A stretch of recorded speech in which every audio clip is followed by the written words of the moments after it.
Now you see why I'm loving doing clipper blades more and more.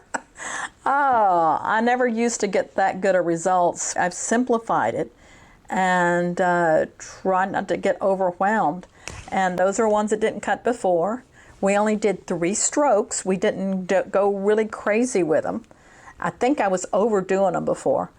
Sometimes it needs more than 3 strokes. Number 12, blow it off the hair and put it in a plastic baggie, which means we are done.